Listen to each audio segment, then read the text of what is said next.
So, you know, Damon and Elena, there's always that back and forth, back and forth. You know, what can you tell us about the progress of their relationship so far? People typically think that Damon and Elena have this this phenomenal arc of this love relationship, and they kissed, which was really cool for Damon, intense.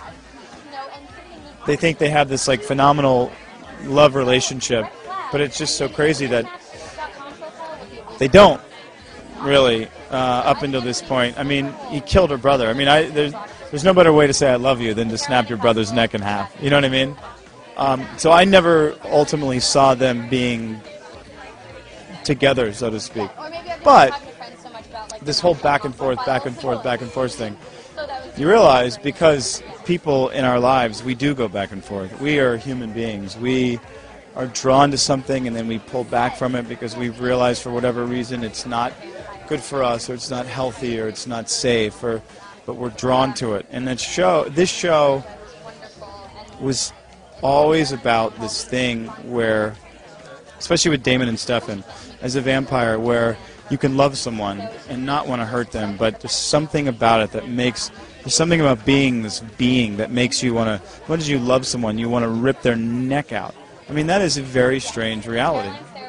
It's a weird reality. With Damon and Elena, there's something unspoken there that they can't explain. What an awful situation to be in.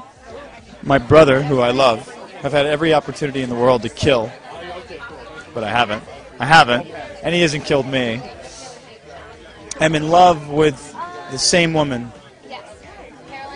twice over. Same woman, looks alike, just different people. You know, it's one of those fool me once situations, you know. But it adds for great, I mean, it makes for great storytelling.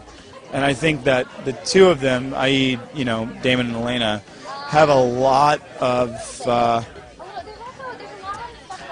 bonding to do, a lot of understanding of each other. Damon makes her laugh. Damon will die for her, protecting her. But Stefan is very pure in his love. And, you know, it's not about good boy, bad boy. As much evil as Stefan has, I mean, as much evil as Damon had in him, Stefan has equal parts evil. And versus, you know, vice versa, good. So it'll be interesting to see. I don't think there's a choice, meaning she chooses one or the other, but I do think that it's an interesting aspect where it's an uncomfortable situation. And when, you know, if Elena ever does admit her feelings verbally, either physically or whatever, how would Damon react? What would be his first, you know, thought? As to what? Ah.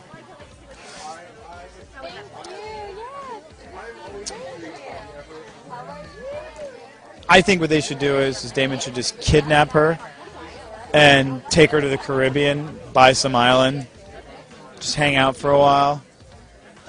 You know what I mean? See if she really means it.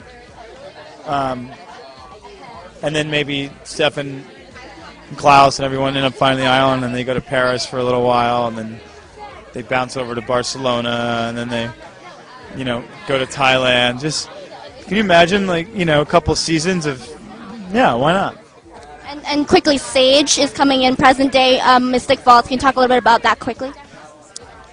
First of all, Cassidy Friedman is amazing, and put it this way, the reflection that Damon has would be as if to say, you know, a 75, 80-year-old man reflecting back on his high school sweetheart, the one that engaged him in love and understanding and sort of changed his way of viewing the world, or a mentor, a sexy mentor that you're sleeping with. That's Sage. And I think it's important for us to see how Damon became Damon, much like we saw how Stefan became Stefan by way of Lexi. You know what I mean? Sage is Damon's Lexi.